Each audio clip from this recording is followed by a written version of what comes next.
Now I know most people would probably think what I'm about to say is very blasphemous considering how hard I rail against live action remakes of Disney or most animated adaptations, but I think this is something really important to consider. Because when we look at the times we are in, it's still sad to say that Disney is 90% still committed to releasing remakes despite their setbacks and delays of other films like Snow White, and of course what is going to come out here in 2024, delivering us a prequel to the animated 2019 CGI quote-unquote live action remake of Lion King with Mufasa to unfortunately look forward to as well, which could have some potential as it is more of an original story, but then again most sequels to these live action remakes or prequels or whatnot have not really done well for Disney to justify them at all. An idea that could also work if it acted like the regular franchise as a whole of their sequels, with the prequel being animated just like the rest, but then again this company just does not want to do most things in the 2D traditional animation style anymore except for a few. But for something like this, it gives me reason to believe that there can come something competent out of these half-baked ideas, considering my love of the Cinderella 2015 remake that is still the best Disney remake film they've produced so far, and how at least in the recent times some series for anime like One Piece in 2023 was in fact good and praised by both critics and fans alike. Where again, for the most part just like these Disney films, most live action anime are utterly crap, understanding nothing of the original piece, where this one gives us hope for at least the people who do understand what they love about those original pieces. And because of that, and what we are also entering in an era where Universal is joining in and remaking DreamWorks' How to Train Your Dragon with one of the original directors returning, and Disney persisting and thinking they can make good remakes constantly, I decided to revisit at least one idea that makes total sense. Well, a couple in my mind concerning the potential of other films like Atlantis with rich lore and of course being an underrated Disney film, and of course to more obviously in this video being the Hunchback of Notre Dame, where the latter I just mentioned does in fact have a live action remake at least in mind as of this date that is only listed as stalled, meaning it's there but they can't actually figuring it up, setting up the question if that can also work, which I believe can. I mean, don't get me wrong, I'd rather them not touch this piece at all with the beautiful animation that makes it stand out as a single piece as much as any other with rich characters that I don't think can be topped beyond their original performances. But then again, this is something that's already been adapted to live action before Disney decided to animate it as well, and of course the fact that Disney has already pushed out these tons and tons of remakes where they can't stop, otherwise they cannot justify why they made these other films in the first place. Where it can also be true for the many animated films that they have been released, but this one just seems more ripe for potential to dive into the more serious mature aspects in a different way, a realistic approach whether they take the original movie or use more of the original Victor Hugo novel elements. I mean, not the extremely dark ones of course, because looking at the case with Cinderella for the most part, beyond the small mice, they stick mainly to using real characters with real sets and anything that justifies real ideas that are possible to the story, where Hunchback does actually take place in a very real setting of Paris in the 15th century, next to one of the most iconic landmarks in the world being Notre Dame. Having such a setting and a real location does lend this version of the film more credibility to actually work compared to the previous release ones at this date because of its ability to tell something profound for a story and about society's evils more than you think, and why I wanted to discuss so for the various reasons revolving around Disney's own with the music and the characters that need to be discussed. An opportunity to present something different in a good way, if still possible, where that in fact is a very big if considering that such a production still has stalled due to those very same elements that the film had already discussed as stated by Alan Menken when he was actually promoting The Little Mermaid remake unfortunately of last year. One where he brought up the fact that the Hunchback story involves a lot of real issues that are important issues and should be explored to be discussed, and there has to be an agreement to how we deal with those issues. You know, do we do a Hunchback without Hellfire? I don't think so. So it sits in limbo right now. Which he's actually absolutely right about that. You can't do such a movie without the most important parts like Frollo and Hellfire and telling such an important message that is very real, thinking in terms of how Mulan ultimately failed by the fact that they discluded things like Mushu and the music in favor of realism, which to be honest wasn't very real and culturally ignorant thinking about it amidst the other issues that that film unfortunately faced. Where again, the same problem did happen with the other remakes like The Little Mermaid itself, doing minor changes to the lyrics or scenes that don't understand nothing about what made it work in the first place, underscoring the importance of their very films, where at least we can understand Alan's sentiments here working on these original films at first,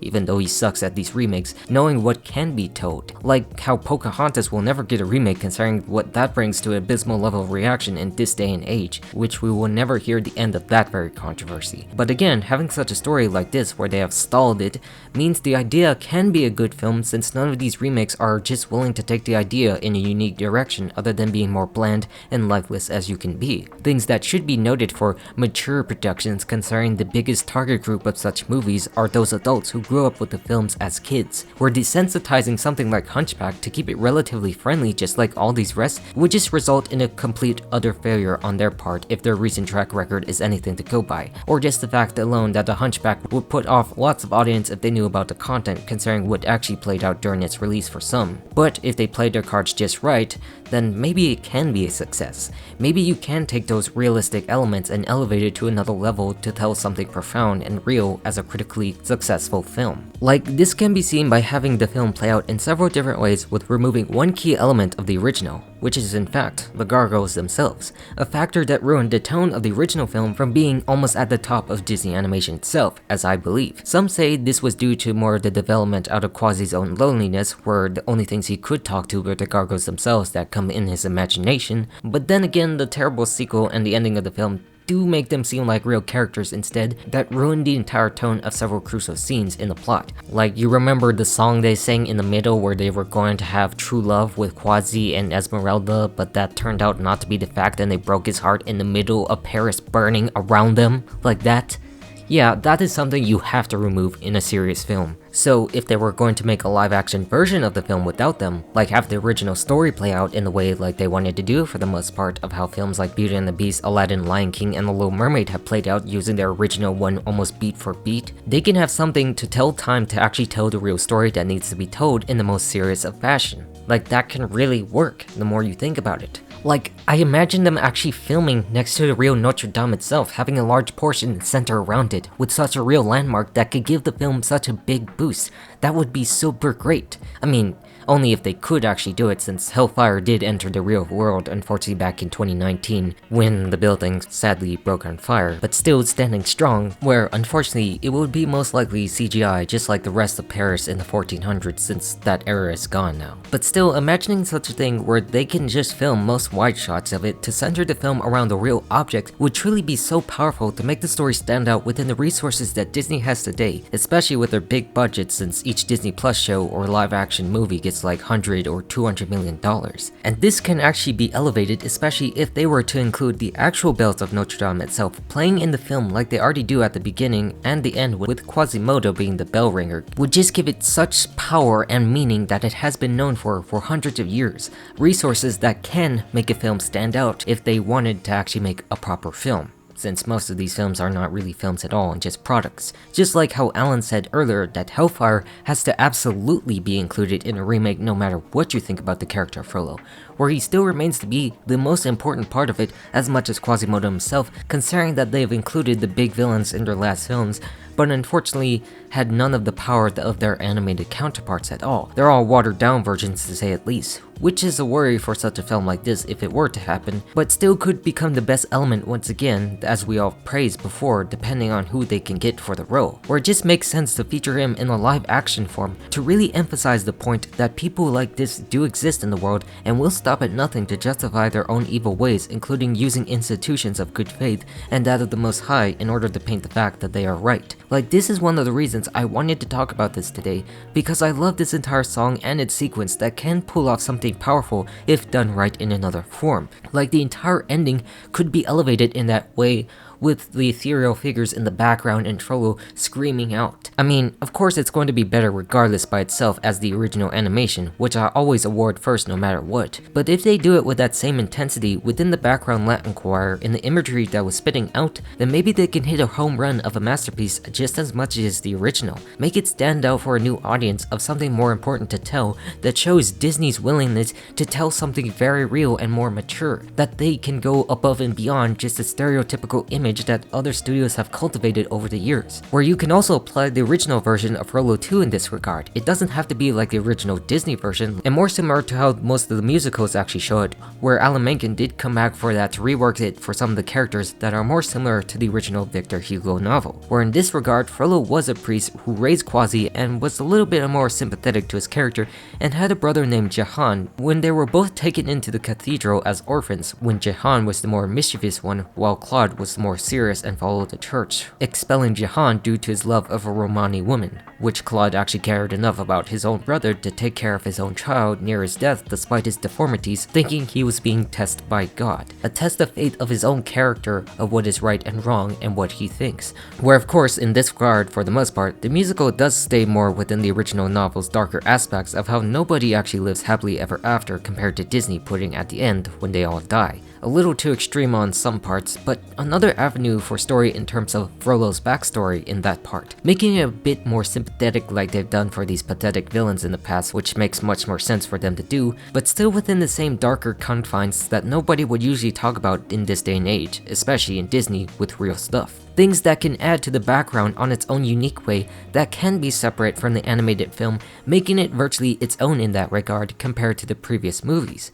An avenue that's more easier for them than to figure somebody who's the darkest of them all, like the routes they tried with Mulan but failed, and also similar to Cinderella in how they succeeded in doing so without using most of the original songs, and of course the design of the original characters, and adding more to Ella's backstory. Because looking at the design of those films, you can see how it stands out on its own without actually being distinctly the same. It makes it a little bit different in its own unique way without relatively actually being an active remake of the original piece, where they did sort of do it to Aladdin in some way with some of the costumes, but then again started to veer more back into, basically the same story, and more so seen in other films like Beauty and the Beast and The Little Mermaid, punching for the higher beats to sell to the box office crowd, and the production images of Snow White at this point in time. Where in this regard, it's just about setting yourself with a different expectation that is rich within the confines of proper filmmaking and not just a product movie. Where generally, I would prefer it to follow the same path in terms of the toned down Disney animation version instead of the more darker one where everyone dies,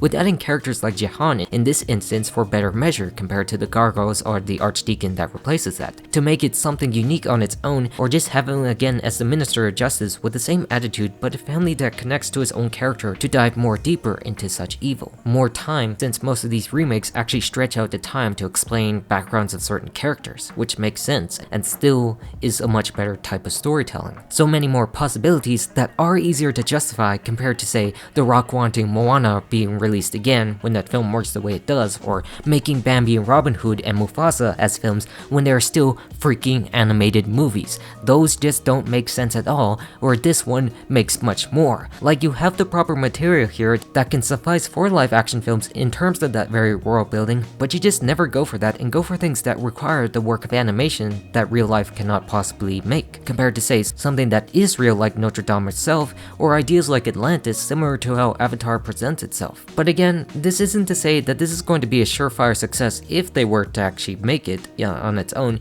even if they do right by it, because it still comes from under the Disney brand making these movies for the hell of it with no real purpose to really do so other than money. And right now, something like this is stalled because of the fact of money. Investing in these other projects and delays that makes the genre of films they want to produce skate on thin ice before probably going extinct if most people continue to reject it. Because above all, people aren't going to wear live action merchandise of the characters and continue to value the originals much more instead, including how they react to each other at their own theme parks. People just hold on to the animation because that's special, that connects the kids to the adults, and it makes much more sense. Compared to these films, will generally go under the radar as time goes on, just enjoyed as movies and nothing more. But then again, in this day and age when other companies are actually doing so, Disney will continue to do it as long as the audiences still accept them as a factor proven again by how other shows and companies have been succeeding if they are done right, including about what people actually loved about it, connecting to new audiences and making the original more popular,